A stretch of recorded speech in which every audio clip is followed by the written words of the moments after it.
Hello everyone, कैसे हैं आप सभी।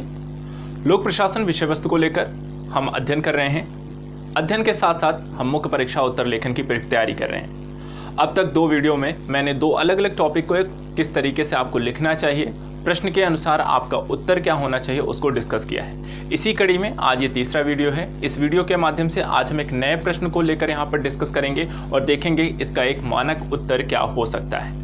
ये प्रश्न क्या है, इसको भी डिस्कस करेंगे। देखिए, यहाँ पर जो वैकल्पिक विषय है लोक प्रशासन, वो एक इम्पॉर्टेंट एस्पेक्ट है सभी अभ्यर्थियों के लिए।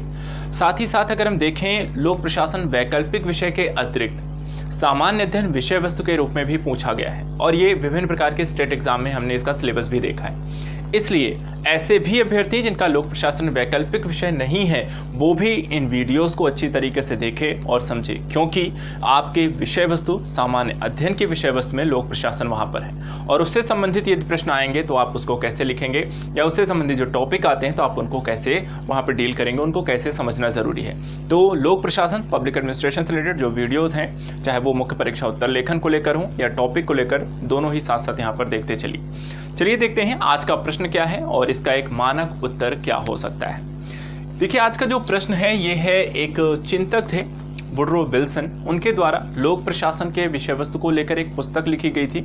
उसी पुस्तक को आधार बनाकर, क्योंकि पुस्तक बहुत समय पहले लिखी गई थी 1887 में, और इस प्रश्न को उन्होंने वर्तमान के साथ जोड़ा है। तो कैसे होगा इसको देखना है। पहले इसके लिए प्रश्न पढ़ लेते हैं। प्रश्न क्या कहता है? प्रश्न कहता है, अपने प्रकाशन के 130 वर्ष पश्चात भी वुडरो विल्सन का लेख, किसका? वुडरो विल्सन का लेख द स्टडी ऑफ एडमिनिस्ट्रेशन आज भी उच्च प्रासंगिकता लिए हुए है। ये डबल इन्वर्टेड कॉमा में क्लोज कर दिया गया है। एक कथन यहाँ पर दे दिया गया है, टिप्पणी कीजिए। अब आपको यहाँ पर इस पर टिप्पणी करनी है, सही है या गलत है, वो इस चीज़ को स्थापित नहीं करनी, आपको बताना है ये कितना सही है, कमेंट करना है, आपको यहाँ पर उसके टॉपिक्स का अध्ययन करना है। तो उसके लिए आपको पता होना चाहिए कि वुडरो विल्सन ने अपने पुस्तक, अपने लेख में क्या बातें कही हैं। तो इसके लिए आपके पास नॉलेज होनी चाहिए, वुडरो विल्सन के बारे में आपको पता होना चाहिए, साथ ही उनके द्वारा क्या क्या बातें कही गई हैं, प्रशासन को लेकर, सिद्धांतों को लेकर क्या उन्होंने रखा है। और उसके बाद अपने प्रश्न के अंतिम स्तर पर सबसे कहते हैं निष्कर्ष में आप स्थापित करेंगे कि जो वुडरो विल्सन ने अपने पुस्तक में जो बातें कही हैं वो वर्तमान समय प्रासंगिक हैं या नहीं हैं तो कौन सी हैं और नहीं है तो कौन सी नहीं है। तो इसके लिए सबसे पहले जब आप भूमिका वहाँ पर लिखना शुरू करेंगे तो भूमिका में वुडरो विल्सन के बारे में और उनके प्रशासन और राजनीति के बारे में थोड़ा बहुत नॉलेज वहाँ पर देंगे। उसके बाद जब हम मुख्य भाग में आएंगे, मुख्य भाग में यहाँ पर आपको क्या लिखना है, वुडरो विल्सन के द्वारा दिए गए विचार, उन विचारों की पृष्ठभूमि आपको तैयार करनी है और एट द लास्ट आप निष्कर्ष में वहाँ पर स्थापित करेंगे ये कितने प्रासंगिक हैं या नहीं है। तो चलिए देखते हैं, अगर आपको ये उत्तर लिखना होता तो आप इसे कैसे लिखेंगे। 150 शब्दों में लिखना था, इसलिए यहाँ पर सबसे पहले हमने कहा भूमिका में जो हम यहाँ स्टार्ट करेंगे, भूमिका महत्वपूर्ण है तो वुडरो विल्सन के बारे में। वुडरो विल्सन के बारे में ऐसा नहीं कि उनकी आपको जीवनी लिखनी है, कई बार होता है कि हम उनके बारे में लिखना शुरू करते हैं, जीवनी लिखना शुरू करते हैं। देखिए 150 शब्द का क्वेश्चन है, इसलिए बहुत ज़्यादा वुडरो विल्सन के बारे में नहीं लिखना है, बल्कि वुडरो विल्सन के बारे में वही बातें लिखनी है जो कि आपके प्रश्न से रिलेट करती हैं। और इसीलिए यहाँ पर भूमिका में हमने इसे ऐसे ही लिखा है, वुडरो विल्सन राजनीति व प्रशासन के व्यापक एवं गहरे अनुभवों से संपन्न थे। अर्थात यहाँ पर एक चीज़ स्पष्ट होगी कि हम किस बारे में बात करने जा रहे हैं, प्रशासन और राजनीति। उनके पास इस तरीके की नॉलेज पहले भी थी, उससे संपन्न थे। 1887 में उन्होंने अमेरिकी प्रशासनिक व्यवस्था व राजनीति के परिवेश में अपने विचार प्रस्तुत किए। अर्थात जो भी उन्होंने बातें कही हैं वो किसके संदर्भ में कही हैं, अमेरिकी प्रशासनिक व्यवस्था और राजनीति की जो उस समय 1887 में जो स्थिति थी उसको आधार बनाकर उनके प्रशासनिक विचार वहाँ पर रखे गए हैं। एक चीज़ तो ये स्पष्ट हो गया कि जो प्रश्न कह रहा था, जो उनके विचार हैं वो कब के हैं, 1887 के हैं। किसके आधार पे हैं, अमेरिकी प्रशासनिक और राजनीतिक व्यवस्था, उनके पास इस चीज़ की नॉलेज थी। तो एक बारे में थोड़ा वुडरो विल्सन के बारे में जान गए, कहाँ पृष्ठभूमि कौन सी है वो भी हम जान गए। अब इसी को जोड़ते हैं हम अपने मुख्य विचार के प्रश्न के अगले भाग में हम पहुंचेंगे और वहां पर वुडरो विल्सन के द्वारा दिए गए इनके प्रमुख विचारों को यहां पर हम रखेंगे। उन्होंने क्या क्या बातें कही। पहली चीज उन्होंने स्पष्ट की थी, राजनीति व प्रशासन के द्विविभाजन का सिद्धांत दिया। वुडरो विल्सन का मानना था कि राजनीति और प्रशासन ये दोनों अलग अलग हैं। जहां राजनीति एक तरफ प्रशासन के उद्देश्यों को सुनिश्चित करती है, वहीं दूसरी तरफ राजनीति को प्रशासन के कार्यों में हस्तक्षेप नहीं करना चाहिए। और इसी को उन्होंने कहा राजनीतिक तटस्थता का सिद्धांत। अर्थात जो राजनीति है वो प्रशासन से अलग तरीके से कार्य करनी चाहिए, वहां पर उसे तटस्थ रहना चाहिए, प्रशासनिक कार्यों में हस्तक्षेप नहीं करना चाहिए। तो यहाँ पर राजनीति व प्रशासन के द्विभाजन के सिद्धांत, पहले दोनों को अलग अलग रखा है और साथ ही साथ राजनीति को वहां पर प्रशासन के कार्यों में हस्तक्षेप नहीं करना चाहिए, अर्थात राजनीतिक तटस्थता का सिद्धांत दिया। तीसरा जो उन्होंने विचार रखा कि सरकारों में सुधार व प्रशासन में दक्षता लाई जानी चाहिए। जो सरकार उस समय कार्य कर रही थी, अगर उनका कहना था कि यदि समाज के हित में कार्य करना है, जन कल्याण के लिए कार्य करना है, तो उसके लिए सरकार को भी सुधार लाना चाहिए। सरकार जिस तरीके से कार्य कर रही है उसमें सुधार लाना चाहिए। साथ ही क्योंकि प्रशासन, सरकार का जो चेहरा है वो प्रशासन है, तो प्रशासन को भी अगर देखा जाए, क्योंकि वो ज़्यादा संपर्क में रहते हैं, इसलिए यहाँ पर प्रशासन में भी दक्षता लाई जानी चाहिए उनके कार्यों में। इसके अतिरिक्त प्रशासन के सुव्यवस्थित अध्ययन हेतु विज्ञान माना जाए, क्योंकि प्रशासन की भूमिका बढ़ रही थी और भूमिका बढ़ने के साथ साथ वहाँ पर ज़रूरी था कि प्रशासन में क्या अच्छा है क्या बुरा है, शोध अनुसंधान होना चाहिए, बदलती हुई परिस्थितियों के अनुरूप उसमें क्या समावेश किया जाना चाहिए, ये सारी चीज़ें। इसलिए उन्होंने प्रशासन के सुव्यवस्थित अध्ययन को भी वहाँ पर प्राथमिकता दी और इसके लिए उसे एक विज्ञान के रूप में देखने की बात कही। इसके बाद प्रशासन में व्यवहारिक दक्षता व व्यवस्था में सुधार लाने की बात कही, क्योंकि उनका कहना था कि यदि सरकार एक जन कल्याण, एक लोकतांत्रिक व्यवस्था के रूप में कार्य करती है और लोकतांत्रिक व्यवस्था के रूप में जब आप कार्य करते हैं तो वहाँ पर आप जनहित की आकांक्षाओं को पूरा करने का एक दबाव आता है। ऐसी स्थिति में सरकार को व्यावसायिक दक्षता को समावेश करना चाहिए और इसके लिए प्रशासन में व्यावसायिक दक्षता का होना जरूरी है, जिसके कारण उनकी व्यवस्था जो है, जो एक पारंपरिक व्यवस्था है, वो सुधार आएगी और वो जनता के बेहतर कल्याण के लिए कार्य कर पाएंगे। लोक प्रशासन में प्रबंधकीय दृष्टिकोण का विचार। प्रबंधन क्या करता है? नीतियों का निर्माण करता है और उसे लागू करने का कार्य करता है। वो ये देखता है कि कहाँ पर कैसी चीज़ें हैं और कहाँ पर इसे कैसे वितरित करनी है। तो इस तरीके से प्रशासन में एक प्रबंधकीय दृष्टिकोण को भी वो मान्यता देते हैं कि इसे भी वहाँ पर सम्मिलित किया जाना चाहिए।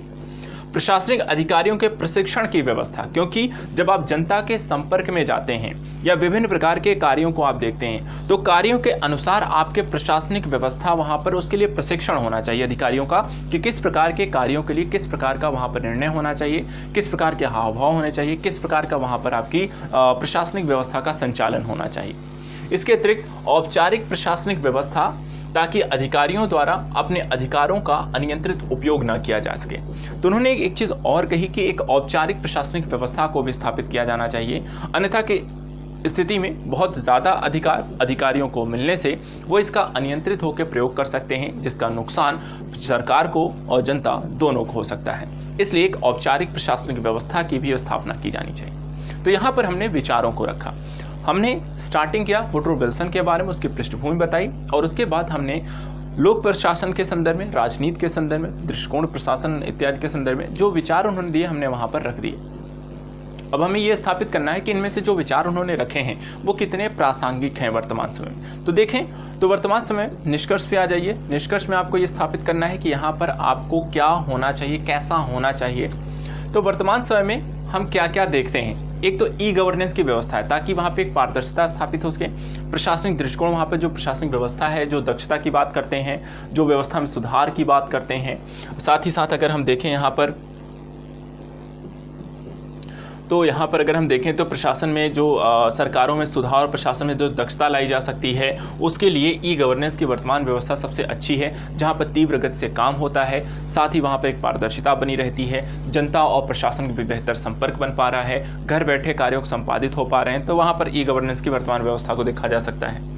प्रशिक्षण की इन्होंने बात की, प्रशासनिक अधिकारियों के प्रशिक्षण की बात कही थी। तो अगर आज हम देखें तो आईएएस आईपीएस अधिकारियों के और अलग अलग अधिकारियों के आईआरएस हो गए, तो अलग अलग अधिकारियों के वर्तमान समय प्रशिक्षण की भी यहाँ पर व्यवस्था आपको देखने को मिलती है।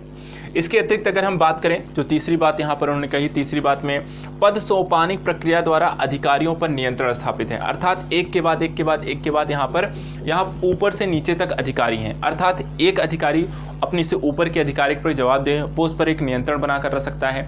तो वहाँ पर डीएम है तो डीएम के नीचे वहाँ पर और अधिकारी हैं, उसके नीचे और हैं, सबसे नीचे वहाँ पे आपके कांस्टेबल इत्यादि। तो हर वर्ग के ऊपर एक अधिकारी बैठा है जो कि अपने से नीचे के अधिकारियों और कर्मचारियों पर एक नियंत्रण बनाकर रखता है, ताकि वहाँ पर किसी प्रकार की समस्याएं उत्पन्न ना होने पाए, जनता का शोषण ना होने पाए और साथ ही साथ कार्यों को भी सही से वहाँ पर स्थापित किया सके। तो पद सोपानी प्रक्रिया के माध्यम से एक तरीके से हम नियंत्रण भी देख सकते हैं वर्तमान समय में। विभिन्न शिक्षा व व्यवसाय के अनुभवी लोगों का पारदर्शी चयन किया जाता है। तो एक तरीके से अगर हम देखें तो जो इन्होंने कहा था कि एक प्रबंधकीय दृष्टिकोण की बात कही थी यहाँ पर, और व्यावसायिक दक्षता की जो बात कही थी, तो हम यहाँ पर अलग अलग वर्ग, चाहे वो डॉक्टर हो, इंजीनियर हो, या फिर आपका IITN हो, या फिर आपका IIM से किया हुआ बंदा हो, तो चाहे MBA होल्डर हो, PhD होल्डर, तो अलग अलग लोगों के वहाँ पर लोगों का चयन किया जाता है, ताकि जो प्रशासन में हम अलग अलग लोगों की जानकारी का लाभ उठाकर व्यावसायिक दक्षता को सुधारा जा सके। डॉक्टर वहाँ पर आएगा तो मेडिकल क्षेत्र में क्या काम है, इंजीनियर आएगा तो जो आपका पब्लिक इंजीनियरिंग है वहाँ पर जो आपका है उसको कैसे वहाँ पर डेवलप कर सकते हैं। जो इकोनॉमिस्ट अगर आता है तो वहाँ पर अर्थव्यवस्था के संदर्भ में कैसे सुधारते। हर एक वर्ग विशेष के लोग अगर आएंगे प्रशासन में तो वहाँ तक बेहतर व्यावसायिक व्यवस्था को सृजन किया जा सकेगा, जिससे जनता को भी लाभ होगा और राज्य को भी लाभ होगा। यहाँ प्रबंधकीय दृष्टिकोण व प्रशासन में समावेश थी। ये सारी चीज़ें अगर हम देखें तो वर्तमान समय में कुछ चीज़ें हैं जो उन्होंने बातें कही हैं वो वर्तमान समय में देखने को मिलती हैं, लेकिन कुछ चीज़ें हैं जो नहीं भी मिलती हैं, वो भी आपको बता देते हैं। जैसे इन्होंने कहा था कि राजनीति, प्रशासन, द्विविभाजन व राजनीति तटस्थता, ये दोनों चीज़ें वर्तमान में देखने को नहीं मिलती हैं। प्रशासन के कार्यों में राजनीति का हस्तक्षेप वर्तमान समय में भी देखने को मिलता है। साथ ही यहाँ पर प्रशासन और राजनीति मिलकर यहाँ पर कार्य करते हैं। देखें तो आज नीतियों का जो निर्माण होता है वो प्रशासनिक अधिकारियों के द्वारा वहाँ पर किया जाता है।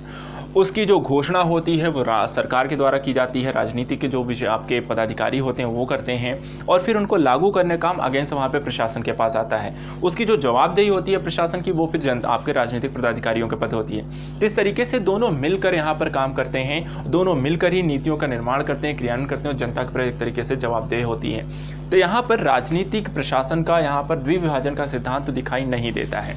तो ये चीज़ आप बता सकते हैं कि यहाँ पर कुछ चीज़ें तो हमें दिखाई देती हैं लेकिन कुछ चीज़ें हमें दिखाई नहीं देती हैं। अंततः आपने उत्तर को समाप्त कैसे करेंगे, ऐसे लिख सकते हैं, फिर भी यह कहा जा सकता है कि विल्सन के द्वारा दिए गए प्रशासन संबंधी जो विचार हैं वर्तमान में प्रासंगिक हैं और उनके कारण उन्हें लोक प्रशासन के जरंग के रूप में स्थापित करने के लिए काफ़ी हैं। तो इस तरीके से हम ये कह सकते हैं कि प्रशासन के संदर्भ में, राजनीति के संदर्भ में जो विचार प्रस्तुत किए गए विल्सन के द्वारा, उनके विचारों में आज भी कुछ प्रासंगिकताएं बची हुई हैं, लेकिन साथ ही साथ कुछ चीज़ें वहाँ पे प्रासंगिक नहीं। तो एक संतुलित उत्तर सभी चीज़ों को बताते हुए एक टिप्पणी करना है तो टिप्पणी दोनों ही पक्षों में की जा सकती है। इस तरीके से आप इस उत्तर को लिख सकते हैं। तो यहाँ पर ये प्रश्न था और इसका एक मानक उत्तर हमने यहाँ पर डिस्कस किया। जो शब्दों की सीमा है, अगेन मैं वहाँ पर बात करूँ तो आप इसको 20 में आप इस आराम से 20-25 में आप इसकी स्टार्टिंग कर सकते हैं। उसके बाद आप 70 to 80 होती है मुख्य भाग में दे सकते हैं और 40 से 50 आप निष्कर्ष में दे सकते हैं। इस तरीके से आपको 20, 80 और 50 की तरह बात करेंगे। तो आज के लिए यहाँ पर इतना ही रखते हैं। नेक्स्ट वीडियो में कुछ और प्रश्नों के साथ हम इस चीज़ को डिस्कस करेंगे। Thank you so much.